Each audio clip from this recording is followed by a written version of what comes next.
Summer வந்தாச்சு. What's your plan for this holiday? எங்க கிட்ட விட்டுருங்க, நாங்க பாத்துக்கிறோம். GT Holidays. GT Holidays, South India's #1 travel brand. உங்கள் பகுதியில் நடக்கும் அனைத்து நிகழ்வுகளையும் ஆதன் நியூஸ் செயலியில் செய்திகளாக பதிவிட்டு சிட்டிசன் ஜேர்னலிஸ்டாக மாறுங்கள். அரசியல் நிகழ்வுகள், சுவாரஸ்ய தகவல்கள், கோரிக்கை, திருவிழா, விவசாயம் உள்ளிட்ட பல்வேறு நிகழ்வுகளையும் போட்டோ மற்றும் வீடியோவுடன் செய்திகளாக பதிவிடலாம். இது குறித்த மேலும் தகவலுக்கு ஸ்கிரீனில் தெரியும் இந்த எண்ணில் தொடர்பு கொள்ளவும். சார், நம்ம போன நேர்காணலில் பேசின நிறைய விஷயங்கள் நடந்திருக்கிறது.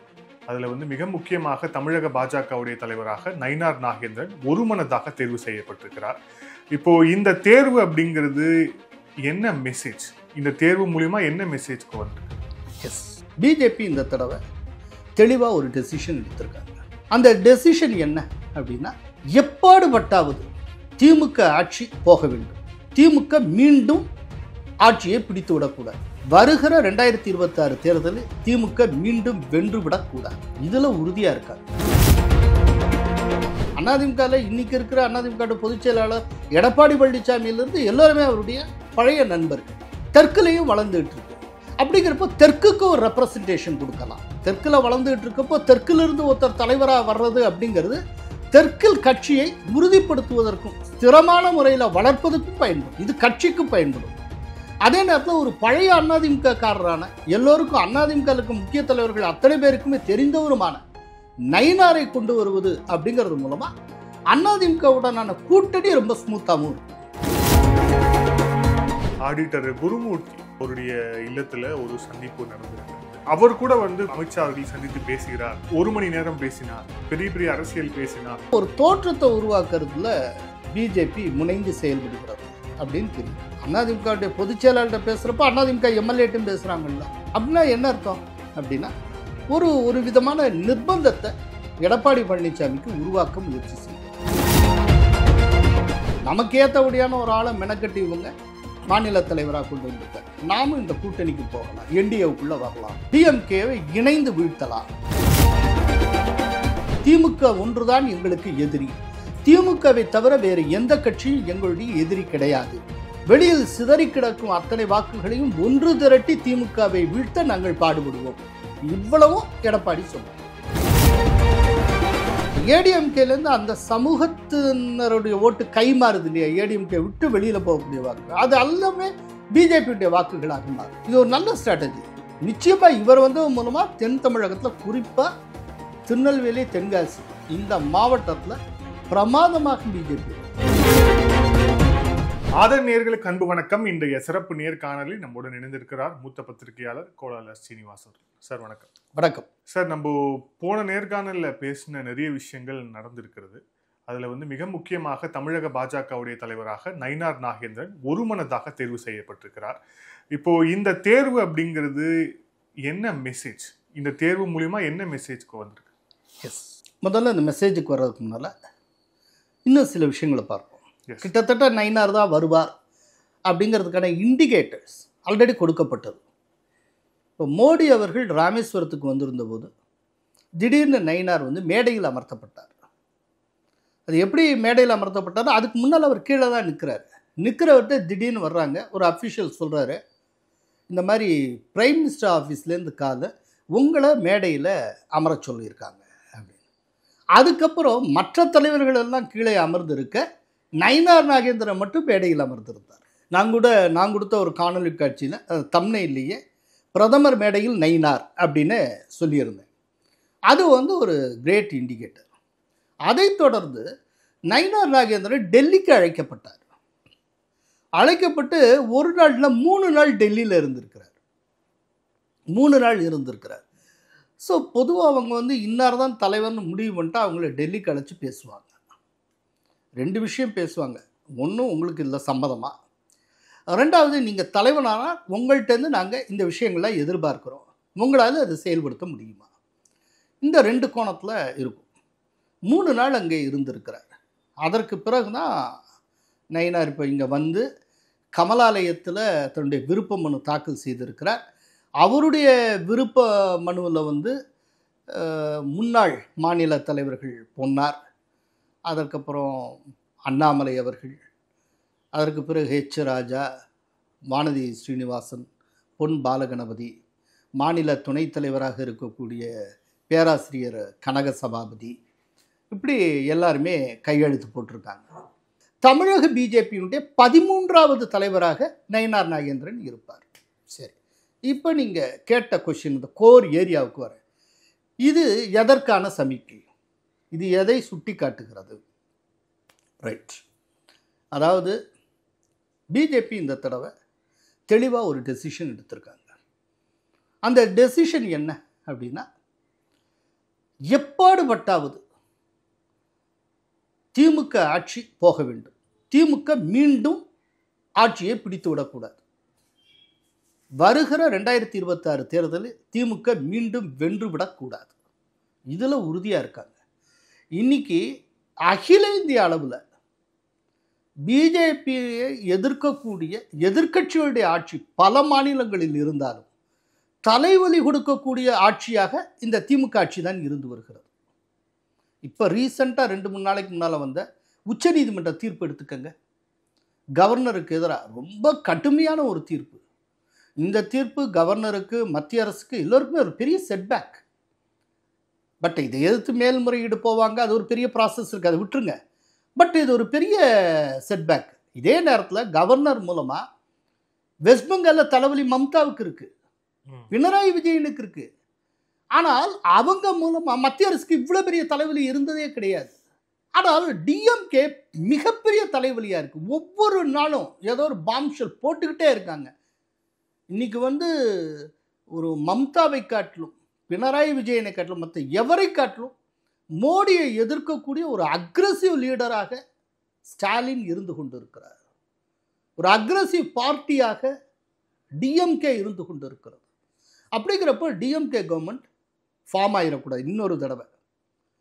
ஸோ திரும்ப திமுக ஆட்சிக்கு வந்து விடக்கூடாது. இதுதான் பிரைம் அஜெண்டா. அப்படி ஆட்சிக்கு வரக்கூடாதுன்னா என்ன செய்யணும்? டிஎம்கே திரும்பவும் ஆட்சியை கைப்பற்றி விடக்கூடாது என்றால் எல்லாரும் ஒன்றுபடணும். திமுக எதிர்ப்பு சக்திகள், பெரும்பாலான எதிர்ப்பு சக்திகள் ஒன்றுபடணும். திமுக எதிர்ப்பு சக்திகளிலேயே மிகப்பெரிய எதிர்ப்பு சக்தி அதிமுக. அப்போ அதிமுகவுடன் கூட்டணி அப்படிங்கிறது தவிர்க்கப்பட முடியாது. சரி, அதிமுகவோட கூட்டணி அப்படின்னு இவங்க அந்த கோணத்தில் போகிறாங்க. போனால் ஆல்ரெடி போன தேர்தலின் போதே ரொம்ப தெளிவாக அண்ணாமலை சொல்லியிருக்கிறார், அதிமுகவுடன் கூட்டணி என்றால் நான் தலைவனாக இருக்க மாட்டேன், தொண்டனாக இருப்பேன் அப்படின்னு சொல்லிட்டு. அப்படிங்கிறப்போ அவருக்கு அதிமுகவுடன் கூட்டணிங்கிறது எப்போதுமே உடன்பாடு இல்லாத விஷயங்கிறது எல்லோருக்குமே தெரிஞ்ச விஷயம். அது அத்தனை பேருக்கு அது ஒளிவு மறைவு கிடையாது. அது அவரே இத்தனைக்கும் மத்திய தலைமை கூட்டணிங்கிறத ரொம்ப அழுத்தம் திருத்தமாக ப்ரொனவுன்ஸ் பண்ண காலத்திலேயே தனித்து போட்டிங்கிறத அவர் சொல்லிட்டு இருந்தவர். ஸோ அதில் அவர் தெளிவாக இருக்கிறார். ஆனால் இப்போது அகில இந்திய தலைமை அதிமுகவுடன் கூட்டணி வைப்பதுன்னு ஒரு முடிவு எடுத்துட்டாங்க. கூட்டணி வைப்பதுன்னு முடிவெடுத்ததுக்கப்புறம் அந்த விதமான கூட்டணியில் விருப்பமே இல்லாத ஒருத்தட்ட தலைமை பொறுப்பை எப்படி திணிப்பீங்க? அப்போ இன்னொருத்தரை கொண்டு வந்து ஆகணும். இன்னொருத்தரை கொண்டு வந்து ஆகணும்னா அதுக்கு யார் அப்படின்னு பார்க்குறப்போ, இப்போ ரீசெண்ட் டேஸாக மற்ற தமிழ்நாட்டினுடைய எந்த பகுதியை காட்டிலும் தெற்கில் கட்சி ரொம்ப சிறப்பாக வளர்ந்து கொண்டு இருக்கிறது. குறிப்பாக திருநெல்வேலி அண்ட் தென்காசி. அதே நேரத்தில் நயினார் நாகேந்திரன் ஏற்கனவே அதிமுகவில் ஜெயலலிதா ஆட்சி காலத்திலேயே அவர் மினிஸ்டராக இருந்தவர். அதிமுகவில் இன்னைக்கு இருக்கிற அதிமுக பொதுச் செயலாளர் எடப்பாடி பழனிசாமியிலிருந்து எல்லோருமே அவருடைய பழைய நண்பர்கள். தெற்குலையும் வளர்ந்துட்டு இருக்கு. அப்படிங்கிறப்போ தெற்குக்கு ஒரு ரெப்ரசன்டேஷன் கொடுக்கலாம். தெற்கில் வளர்ந்துட்டு இருக்கப்போ தெற்கிலிருந்து ஒருத்தர் தலைவராக வர்றது அப்படிங்கிறது தெற்கில் கட்சியை உறுதிப்படுத்துவதற்கும் ஸ்திரமான முறையில் வளர்ப்பதற்கும் பயன்படும். இது கட்சிக்கு பயன்படும். அதே நேரத்தில் ஒரு பழைய அதிமுக காரரான எல்லோருக்கும் அதிமுகவுக்கு முக்கிய தலைவர்கள் அத்தனை பேருக்குமே தெரிந்தவருமான நயினாரை கொண்டு வருவது அப்படிங்கிறது மூலமாக அதிமுகவுடனான கூட்டணி ரொம்ப ஸ்மூத்தாகவும் இருக்கும். இதன் மூலம் அதிமுகவுக்கு ஒரு நம்பிக்கை ஏற்படும். நமக்கு ஏற்றபடியான ஒரு ஆளை மெனக்கட்டி இவங்க மாநில தலைவராக கொண்டு வந்திருக்காங்க. நாமும் இந்த கூட்டணிக்கு போகலாம், என்டிஏவுக்குள்ளே வரலாம், டிஎம்கேவை இணைந்து வீழ்த்தலாம் அப்படின்னு. இதோடு மட்டுமல்ல, மார்ச் 5ஆம் தேதி எடப்பாடி பழனிசாமி ஆத்தூரில் வச்சு தெளிவாக சொல்லியிருக்கிறார், திமுக ஒன்றுதான் எங்களுக்கு எதிரி, திமுகவை தவிர வேறு எந்த கட்சியும் எங்களுடைய எதிரி கிடையாது. வெளியில் சிதறி கிடக்கும் அத்தனை வாக்குகளையும் ஒன்று திரட்டி திமுகவை வீழ்த்த நாங்கள் பாடுபடுவோம். இவ்வளவும் எடப்பாடி சொன்னது. அப்படிங்கிறப்போ இதையெல்லாம் ஒரு சாத்தியப்படுத்துவதற்கு நயினார் மாநில தலைவராவது சரியாக இருக்கும் என்று பிஜேபியுடைய அகில இந்திய தலைமை மோடி மற்றும் அமித்ஷா கருதி இருக்கிறார்கள். இல்லை, இன்னொரு முக்கியமான விஷயம், நம்ம நயினார் பற்றி கொஞ்சம் பார்த்துடலாம். 2018 ஒரு அதிமுகவிலிருந்து பாஜகவுக்கு வருகிறார். கிட்டத்தட்ட ஒரு துணைத் தலைவராக இருந்தார், சட்டமன்ற குழு தலைவர். ஒரு 7 ஆண்டுகள் பாஜகவில் பயணம். இப்போ ஒரு எலிவேஷன், மாநில பாஜக தலைவராக இப்போ ஒரு எலிவேஷன் கிடைச்சிருக்கு. ஆனால் நம்ம கடந்த இன்டர்வியூவில் ஒரு விஷயம் சொல்லியிருந்தோம் ஸ்ட்ராங்காக. அதாவது இப்போ வரக்கூடிய தலைவர், இப்போ ஆல் இண்டியா ட்ரெண்டு, இது எல்லாத்தையும் பார்த்தோம் அப்படின்னா ஆர்எஸ்எஸ், ஒரு ஸ்ட்ராங் ஆர்எஸ்எஸ் பேக்ரவுண்ட் இருக்கக்கூடியவர் தான் தலைவராக வரக்கூடும் அப்படின்னு தான் பெரும்பாலும் எதிர்பார்க்கப்பட்டது. ஏன்னா எல்லா மாநிலங்களையும் அது நடந்துகிட்டு இருக்கு அப்படிங்கிறத பார்க்குறோம். அப்படி இருக்கும்போது இப்போ நீங்களே சொன்ன மாதிரி அவர் ஒரு ஸ்ட்ராங் ஆர்எஸ்எஸ்ஸோ அந்த மாதிரியான ஒரு பேக்ரவுண்ட் இல்லாத ஒரு தலைவராக இருக்கிறார். அப்படிங்கிற போது இருந்தாலும் கூட அவரை முன்னிறுத்தணும் அப்படிங்கிற அந்த ஒரு விஷயம் அந்த டேக் பாஜக எப்படி எடுத்தது? பிஜேபியிலங்க பல விதிவிலக்குகளும் இருக்கும். எப்படின்னா யானைக்கு அறம்னா குதிரைக்கு குர்றம்னு பிஜேபி புரிந்து கொள்ளாது. ஒவ்வொரு மாநிலத்துக்கும் ஒவ்வொரு விதமான அணுகுமுறை இருக்கும். இப்போ கேரளாவில் ராஜீவ் சந்திரசேகரை கொண்டு வந்திருக்காங்க. ராஜீவ் சந்திரசேகருக்கு ஆர்எஸ்எஸ்க்கு ஸ்நான பிராப்தியே கிடையாது. இப்போ அவரை எப்படி கொண்டு வந்தாங்க? சரி, அஸ்ஸாமுடைய சீஃப் மினிஸ்டர் ஹிமந்த பிஸ்வ சர்மா இருக்கிறார். அவர் காங்கிரஸ்காரர், அவருக்கு ஆர்எஸ்எஸ் தொடர்பே கிடையாது. காங்கிரஸ்காரரை கொண்டு அவருக்கு நல்ல ரோல் ப்ளே பண்ணுறதுக்கு பெரிய இடம் கொடுத்து எல்லாம் பண்ணி இன்றைக்கி சீஃப் மினிஸ்டராகவும் அமர்த்தி அவர்கள் அழகு பார்த்து கொண்டு இருக்கிறார்கள். அப்படிங்கிறப்போ அது ஒரே விதமாக, அதாவது குதிரைக்கு பட்டையை கட்டி விட்ட மாதிரி எல்லா இடத்துலையும் ஆர்எஸ்எஸ்காரங்க அப்படின்னு வச்சுக்கிறது இல்லை. அந்தந்த மாநிலத்துக்கு ஏற்றபடி ஒரு நெகிழ்வுத்தன்மையோடு அந்த விதியை அணுகுகிறார்கள். தமிழ்நாட்டை பொறுத்தளவில் பிராக்மேட்டிக்காக யோசிக்கிறாங்க. இந்த தடவை ஏடிஎம்கேயோட கூட்டணி வச்சு தான் நம்ம சந்திக்கணும், அப்படின்னா தான் திமுக வீழ்த்த முடியும். ஏடிஎம்கேயோட கூட்டணி வச்சு சந்திக்கணும்னா ஏடிஎம்கே கூட்டணியே விரும்பாத ஒருத்தரை நம்ம தலைவராக்கி அவரை கஷ்டப்படுத்திடக்கூடாது. அப்போது அதுக்கு இன்னொருத்தரை நம்ம தலைவராக பண்ணணும். அதுக்கு யார் சரியாக இருக்கும் அப்படின்னு பார்க்குறப்போ முன்னாள் அதிமுக காரரும் சவுத்தில் ரொம்ப வலிமையாக இருக்கக்கூடியவருமான நயினார் நாகேந்திரனை போடுறாங்க. அவ்வளோ. இதுக்கு பின்னாடி இந்த ஒரு கம்யூனிட்டி கால்குலேஷன், இந்த சோஷியல் இன்ஜினியரிங் அதுவும் இருக்கா? ஏன்னா அவர் முக்குளத்தூர் சமுதாயத்தை சேர்ந்தவர். ஏற்கனவே இந்த தகவல், இந்த செய்தி வருவதற்கு முன்பாக பாஜக 3 இடங்களை டார்கெட் பண்ணுறாங்க. ஒன்று கொங்கு மண்டலம், அப்புறம் சவுத்து, அது அப்புறம் நார்த்து. ஏடிஎம்கே அலையன்ஸ், பிஎம்கே அலையன்ஸோட சேர்த்தா நம்ம இந்த 3 மண்டலத்தையும் வச்சுட்டாலே நம்ம மெஜாரிட்டி மார்க்கை கிளாஸ் பண்ணிடலாம் அப்படிங்கிற மாதிரி அனாலிசிஸ் ஒரு பக்கம். ஸோ முக்குளத்தோர் சமுதாயத்தை சேர்ந்தவர் ஒரு மாநிலத்தில் ஒரு ஆக்குறார் அப்படின்னா அதுக்கு பின்னாடி இருக்கக்கூடிய சோஷியல் இன்ஜினியரிங். நிச்சயமாக இது ரொம்ப முக்கியமான கொஷின். இவர் முக்குளத்தோர் சமுதாயத்தை சார்ந்தவர். இன்றைக்கி சவுத்தில் டெமோகிராஃபி வைஸ் பார்த்தா சவுத்தில் ஒரு பெரிய ஒரு பொலிட்டிக்கல் சேஞ்ச் ஒன்று நடந்துகிட்ருக்கு. சவுத்தில் ரொம்ப தீவிரமாக அதிமுக தேய்ந்து வருவது போல தெரிகிறது. பல மாவட்டங்களில், பல தொகுதிகளில் அது கொஞ்சம் வேனிஷ் ஆகிட்டுருக்கு. அதாவது ஒரு குறிப்பிட்ட சமுதாயத்தை சார்ந்தவர்கள் அந்த கட்சியிலிருந்து நகர்ந்து வருகிறார்கள் அப்படிங்கிறதுக்கான இண்டிகேட்டர்ஸு தரவுகள் மூலமாக நீங்கள் ரொம்ப நுட்பமாக போய் அசம்பிளி செக்மெண்ட் வைஸு, அசம்பிளிலே வார்டு வைஸு இப்படியெல்லாம் கணக்கு பண்ணி பார்த்தா பல இடங்களில் தெரிகிறது. அப்படிங்கிறப்போ இந்த தேய்மானம் இருக்குல்ல, இந்த தேய்மானத்தை நயினாரை கொண்டு வருவது மூலமாக பிஜேபி பயன்படுத்தி கொள்ள முடியும். அதை ஏன்னா ஒரு முக்குளத்தோர் சமுதாயத்தை சார்ந்த ஒருத்தரை நீங்கள் தலைவராக்குறீங்க அப்படிங்கிறப்போ அந்த சமுதாயத்தின் ஓட்டுகளை மொத்தமாக அள்ளுவதற்கு இது ஒரு பெரிய வாய்ப்பை ஏற்படுத்தும். அதனால் சவுத்தில் பிஜேபி ரொம்ப வேகமாக வளர்கிறதுக்கு இந்த சோஷியல் இன்ஜினியரிங் ரொம்ப பயன்படும். இது ஒரு நல்ல ஸ்ட்ராட்டஜி. ஸோ அப்படின்னா நீங்கள் பாருங்களேன், ஒரே நேரத்தில் ஏடிஎம்கேயோட கூட்டணி வைக்கிறதுக்கு தோதான ஒருத்தர், இதுக்கு முன்னாலே ஏடிஎம்கேலே இருந்த ஒருத்தர், தென் தமிழகத்தின் மிகப்பெரிய சமுதாயத்தை சார்ந்த ஒருத்தர், இவ்வளவு இவ்வளவு பாசிட்டிவிட்டிஸ் இருக்கக்கூடிய ஒருத்தரை அவங்க தலைவராக கொண்டு வராங்க.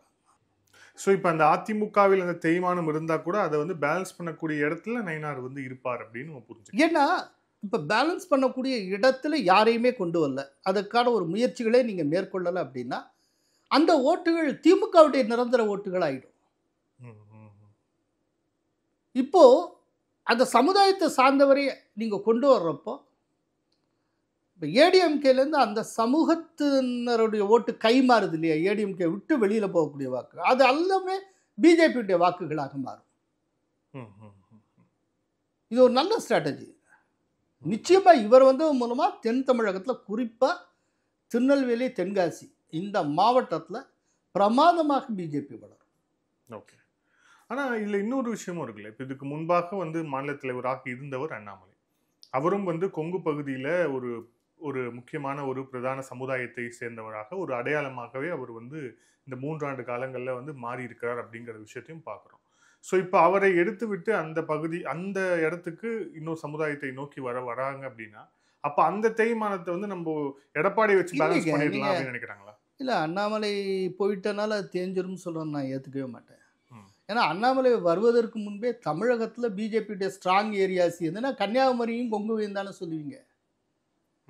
அண்ணாமலைக்கு முன்பிருந்தே கொங்குங்கிறது ரொம்ப ஸ்ட்ராங்கான ஏரியா தானே. 98 எப்போ வந்து தொடர் குண்டு வெடிப்பு கோயம்புத்தூரில் நடந்ததோ அத்வானியை குறி வச்சு அதற்கப்புறத்துலேருந்தே அது ரொம்ப ஸ்ட்ராங்கு தானே. சிபி ராதாகிருஷ்ணன் இதுக்கு முன்னால் சிபி ராதாகிருஷ்ணன் இல்லையா, நீலகிரியில் மாஸ்டர் மாதன் ஜெயிக்கலையா.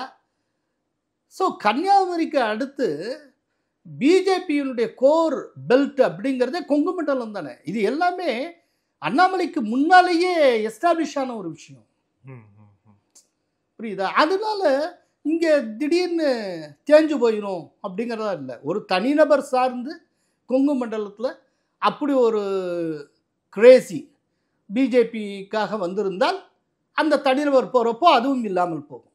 ஆனால் கொங்கு மண்டலத்தில் பிஜேபி எஸ்டாப்ளிஷ் ஆனதுங்கிறது 1998 இருந்து அப்போலேருந்தே எஸ்டாப்ளிஷ் ஆன விஷயம். அங்கே வந்து பிஜேபி எஸ்டாப்ளிஷ் ஆகிருக்கு அப்படிங்கிறது நேஷனலிசம் சித்தாந்தம் சார்ந்து, தனிநபர் சார்ந்து அல்ல. இதில் இப்போ இன்னொரு விஷயம் பார்க்குறேன். இப்போ நயினார் நாகேந்திரன் மாநில தலைவர் ஆகியிருக்கிறார். ஸோ இந்த கூட்டணிக்கான விஷயங்கள் ஒரு பக்கம். இதில் நயினார் நாகேந்திரன் தலைவர் ஆகும் வரை, நயினார் நாகேந்திரன் அண்ணாமலை தலைவராக தொடரும் வரை நாம் ஒரு டீல்குள்ளே போக முடியாது அப்படிங்கிற அந்த ஹெசிடேஷன் ஏடிஎம்கே சைட்லேருந்து இருந்ததாக சொல்கிறார்கள். அது உண்மையாது? இல்லை, எனக்கு தெரியலை. என்னென்னா ஒரே ஒரு விஷயம் சொல்கிறேன், அப்படி ஒரு ஹெசிடேஷன் இருந்திருக்குன்னு நான் சொல்ல மாட்டேன். ஏன்னா ஏடிஎம்கேக்கு பிஜேபி காட்டில் ஆப்ஷன்ஸ் அதிகம். பிஜேபி இல்லைன்னா அவங்க வந்து பிரசாந்த் கிஷோர் மூலமாக இவர்கிட்ட விஜய்கிட்டே பேசியிருப்பாங்க. இப்போ விஜயும் பிஜேபி ஒரு அலையன்ஸை உருவாக்குறாங்கன்னு வச்சுக்கோங்க. அப்படி ஒரு அலையன்ஸ் ஃபார்ம் ஆகுதுன்னா டிஎம்கேலேருந்து கூட 2 பேர் இந்த அலையன்ஸை நோக்கி கூட வரக்கூடும். அதனால ஏடிஎம்கேக்கு கூட்டணிக்கான அவென்யூஸ் கொஞ்சம் கூட. அப்படிங்கிறப்போ இப்படி ஒரு நிர்பந்தத்தை உருவாக்கியிருப்பாங்க. அண்ணாமலை இருந்தால் நாங்கள் வரமாட்டோம், எங்களுக்கு தோதாவத்தரை போட்டால் தான் நாங்கள் வருவோம் அப்படின்னு நிச்சயமாக சொல்லியிருக்க மாட்டாங்க. இன்னொன்று, நான் இதுக்கு ஏற்கனவே பதில் சொல்லியிருக்கேன், பிஜேபியோ அமித்ஷாவையோ யாரும் டிக்டேட் பண்ண முடியாது. ஒரு மாநில கட்சி வந்து ஒரு பிரம்மாண்டமான, என்ன 1600 எம்எல்ஏக்களோடு இருக்கக்கூடிய பிஜேபி எப்படி சார் டிக்டேட் பண்ண முடியும்? பிஜேபி அமித்ஷாவையும் கை நீட்டி நீங்கள் டிக்டேட் பண்ண முடியுமா? அந்த மாதிரி யாராவது டிக்டேட் பண்ணியிருக்காங்களா? இப்போ சபாநாயகராக ஓம் பிர்லா வந்தார், அதுக்கு முன்னால் ஆளாளுக்கு அள்ளி விட்டாங்கள்ல மீடியாக்களில். சபாநாயகர் எங்கள் கட்சிக்கு தான் வேணும், எங்கள் கட்சிக்கு தான் வேணும்னு சந்திரபாபு நாயுடு அழுத்தம் கொடுப்பார், நிதிஷ்குமார் அழுத்தம் கொடுப்பார். இந்த ஆட்சி பதவிக்கு வந்த ஒரு 10 நாட்கள்லேயே காணாமல் போய்விடும் என்னென்ன சொன்னாங்க. கடைசியில் மோடி யாரை நினைத்தாரோ அவர் தான் சபாநாயகர் ஆனார், ஓம் பிர்லா தான் ஆனார். சரி, அதே போல் இதே போன்ற அழுத்தம் டெப்டி ஸ்பீக்கர் விஷயத்தில் உருவாகும்னு சொல்லிக்கிட்டே இருந்தாங்க. டெப்டி ஸ்பீக்கரே இல்லாமல் பார்லிமெண்ட்டை அவர் ரன் பண்ணுகிறார். இப்போ எந்த அழுத்தத்துக்கு அடிபணிந்தார்? அவர் நினச்சபடியே வக்பு பில்லை அந்த பாஸ் பண்ணிட்டாரு, ஜனாதிபதியும் கையெழுத்து போட்டாங்க. இப்போ சட்டமாக நடைமுறைக்கு வரப்போகிறது. யாராவது தடுக்க முடிஞ்சுதா? அதனால மோடியையோ அமித்ஷாவையோ பிஜேபியையோ ஒரு மாநில கட்சி டிக்டேட் பண்ணவே முடியாது. முன் நிபந்தனைகளே விதிக்க முடியாது, ப்ரீ கண்டிஷன்ஸே விதிக்க முடியாது. அதை நினைவில் வச்சுக்கோங்க. அதனால இப்போ அண்ணாமலை மாற்றத்துக்கு பின்னால் எந்த ப்ரீ கண்டிஷனும் இருக்குங்கிற கற்பனைக்கு நான் வர தயாராக இல்லை. அப்படி நான் வந்தேன்னா நான் வந்து மோடியை குறைச்சி மதிப்பிடுறேன்னு அர்த்தம், அமித்ஷாவை குறைச்சி மதிப்பிடுறேன்னு அர்த்தம், பிஜேபியை குறைச்சி மதிப்பிடுறேன்னு அர்த்தம். அதை தாண்டி ரொம்ப முக்கியம், எனக்கு அரசியல் தெரியலேன்னு ஆகிடும். சார், இதில் இன்னொரு முக்கியமான விஷயம், இப்போது அண்ணாமலை அவர்களுடைய இப்போ மாநில தலைவராக அண்ணாமலை அவர்கள் இல்லை. ஸோ வந்து இப்போது அவர் வந்து நிறைய விஷயங்கள் இதுக்கு முன்னாடியே வந்துட்டு அவர் வந்து அவருக்கு இன்னும் உயர் பதவி தரப்போகிறாங்க. குறிப்பாக வந்து அவருக்கு வேறு எதுவும் பொறுப்புகள், மத்திய அமைச்சர் பொறுப்பு கூட தரப்படும், இந்த மாதிரி விஷயங்கள்லாம் சொல்லப்பட்டே வந்தது. இப்போது அவருக்கான அந்த கரியர் ஆப்ஷன் என்னவா இருக்கும், அடுத்த கட்டம் என்னவா இருக்கும்னு நினைக்கிறேன்? பிஜேபி பொறுத்தவரை ஒரு விஷயம் எதையுமே ப்ரிடிக்ட் பண்ண முடியாது. இப்போ அண்ணாமலைக்கு உடனே ஏதேனும் புதிய பதவி கொடுக்கலாம், உடனே கொடுக்காம ஆற போட்டும் கொடுக்கலாம். நான் ஒரு உதாரணம் சொல்கிறேன். இப்போ எல்முருகனுக்கு ஜாதக விசேஷம் ரொம்ப ஜாஸ்தி. அவருக்கு தோற்க ஒரு பதவி உயர்வு கொடுத்து கொண்டே போவார்கள், சரியா? ஆனால் அதே நேரத்தில் ஜோதிராதித்ய சிந்தியா எவ்வளோ பெரிய ஆள். அவர் வந்து மத்திய பிரதேசில் 20க்கும் மேற்பட்ட எம்எல்ஏக்களோட காங்கிரஸ்லேருந்து வெளியில் வந்து அவங்கள கலட்டி கொண்டு வந்து பிஜேபியில் கோர்த்து விடுறாரு. இதன் மூலமாக கமல்நாத் கவர்மெண்ட்டே கவுந்து திரும்பவும் சிவராஜ் சிங் சௌஹான் கவர்மெண்ட்டு வருது. இவ்வளவுக்கு காரணமானவர், அவ்வளவு எம்எல்ஏக்களையும் தன்னுடைய ஆதரவு எம்எல்ஏக்கள்லாம் கொண்டு இங்கே வந்து சேர்ந்தவர். அவரை கிட்டத்தட்ட 1 இயருக்கு ஒன்றுமே தராமல் வச்சுருந்து கடப்பில் போட்டாங்க. அவரே ஒரு ஸ்டேஜில் நொந்து நூலாகி தன்னுடைய எக்ஸில் ஜோதிராதித்ய சிந்தியா அப்படின்னு போட்டு பிஜேபி மெம்பர் அப்படி இப்படின்லாம் எடுத்துட்டு ஏதோ அந்த கிரிக்கெட்டினுடைய வாரிய தலைவராகவோ ஏதோ ஒரு இதாக இருந்தார். அப்புறம் அந்த மாதிரி ஏதோ கிரிக்கெட் ஃபேனு அது இது இப்படி போட்டு இருந்தார் கொஞ்ச காலத்துக்கு. நொந்து நூலாகிட்டார். அதுக்கப்புறம் தான் அவரை வந்து சிவில் ஏவியேஷன் மினிஸ்டர் ஆக்கினாங்க.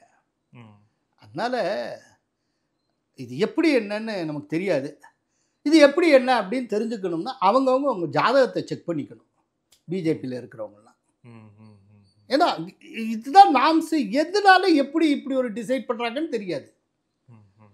இப்போ நான் எல்முருகன் விஷயம் சொன்னேன்ல, எதனால எல்முருகனுக்கு எல்லாமே உடனே கிடச்சிட்டே இருக்க, தோற்க அவருக்கு ப்ரொமோஷன்.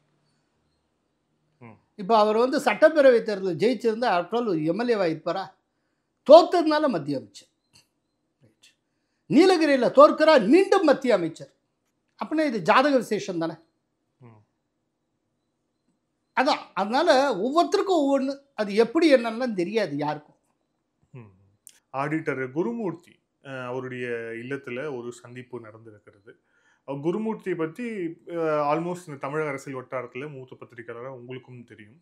ஸோ அவருடைய கருத்துக்கள் என்ன அப்படிங்கிறது அவர் துக்ளக்குடிய ஆண்டு விழாவில் தொடர்ச்சியாக வந்து அவர் வந்து பேசி வருபவர் தான். ஸோ அதுலேருந்தே வந்து அவருடைய கண்ணோட்டம் அப்படிங்கிறது என்ன, அவர் இந்த அதிமுக கூட்டணி, எடப்பாடி இது சம்பந்தமான அவருடைய பர்செப்ஷன் என்ன அப்படின்னு அவர் வெளிப்படையாக பேசியிருக்கிறார். அவர் கூட வந்து அமித்ஷா அவர்கள் சந்தித்து பேசுகிறார், 1 மணி நேரம் பேசினார், பெரிய அரசியல் பேசினார் அப்படின்னு ஊடகங்கள் எல்லாமே செய்தி பார்த்தோம். ஸோ உங்களுடைய பார்வை என்ன? அதாவது ஏடிஎம்கே ஜெனரல் செக்ரட்டரிட்ட பேசிகிட்டு இருக்கவே ஏடிஎம்கே எம்எல்ஏ செங்கோட்டையன்ட்டையும் பேசிகிட்டு இருந்தாங்க, ரைட்டா? அதே போல் எடப்பாடி பழனிசாமிகிட்ட பேசுவார்னு சொல்கிறப்பவே எடப்பாடி பழனிசாமியின் தீவிர விமர்சகரான குருமூர்த்தியோட்டையும் பேசுகிறாங்க, ரைட்டா? குருமூர்த்திகிட்ட வீட்டுக்குள்ளே அவங்க அரசியல் தான் பேசினாங்களா என்ன பேசினாங்கன்னு தெரியாது. இப்போ ரொம்ப க்ளோஸ் சோர்ஸு சில இதெல்லாம் விசாரித்தால் அவங்க வந்து ஆன்மீகம் பற்றி அதிகம் பேசினாங்க அப்படிங்கிற தகவல் வருது. எதுவாக வேணாலும் இருக்கட்டும், அந்த 4 சுவத்துக்குள்ளே அவங்க என்ன பேசுகிறாங்க, இல்லாட்டி ஒன்றுமே பேசாமல் கூட மௌனமாக இருந்திருக்கலாம், எதுவாக வேணாலும் இருக்கட்டும். ஆனால் அது கொடுக்கக்கூடிய பெர்செப்ஷன் என்ன, அதுதான் ரொம்ப முக்கியம். அப்படின்னா ஒரு தோற்றத்தை உருவாக்குறதுல பிஜேபி முனைந்து செயல்படுகிறது அப்படின்னு தெரியுது. அதிமுகவுடைய பொதுச் செயலாளர்கிட்ட பேசுகிறப்போ அதிமுக எம்எல்ஏட்டும் பேசுகிறாங்கல்ல, அப்படின்னா என்ன அர்த்தம் அப்படின்னா ஒரு விதமான நிர்பந்தத்தை எடப்பாடி பழனிசாமிக்கு உருவாக்க முயற்சி செய்கிறார். இப்போ வந்து அதிமுக எம்எல்ஏட்டும் பேசுகிறாருன்னா அது பர்செப்ஷன் எப்படி போகும்? ஏடிஎம்கேல என்னமோ நடந்துகிட்ருக்கு, ஏடிஎம்கே பொதுச் செயலாளர் அனுமதியே இல்லாமல் ஒரு எம்எல்ஏ ஒரு மூத்த தலைவர் ஒருத்தர் அங்கே பேசிக்கிட்டு இருக்காரு, அப்போனா ஏடிஎம்கே உடைகிறதா? அப்படிலாம் ஒன்றும் ஈஸியாக நடந்துடாது. எந்த ஒரு கட்சியுமே டக்குன்னு அப்படிலாம் உடஞ்சி சின்ன எப்பெல்லாம் வந்துடாது. அது வெர்டிக்கல் ஸ்பிளிட்டுங்கிறது எப்போதுமே ரொம்ப இயற்கையாக நேர வேண்டிய ஒரு விஷயம். நீங்கள் அது மகாராஷ்டிராவில் நடந்திருக்கலாம், ஆனால் எல்லா மாநிலங்களுமே மகாராஷ்டிராவாக இருக்கும்னு சொல்ல முடியாது. மகாராஷ்டிரா மட்டும்தான் மகாராஷ்டிராவாக இருக்கும். தமிழ்நாடு மகாராஷ்டிராவாக இருக்குமாங்கிறது போக போகத்தான் பார்க்கணும். ஏன்னா ஒவ்வொரு மாநிலத்துக்கும் ஒரு நேச்சர் உண்டு. அந்த விஷயத்தில் நீங்கள் அண்டர் எஸ்டிமேட் பண்ணிங்கன்னா, யாரை அண்டர் எஸ்டிமேட் பண்ணுறாங்களோ அவங்க கையை சுட்டுப்பாங்க. ஒவ்வொரு மாநிலத்துக்கும் ஒரு தனித்தன்மை உண்டு. அது ரொம்ப முக்கியமான விஷயம். ஸோ அரசியல் அது ரொம்ப முக்கியம், ரைட்டா? அதனால இது எப்படி ஆகும் என்ன தெரியல, ஆனால் இந்த பர்செப்ஷன் ரொம்ப முக்கியம்னு நினைக்கிறேன்.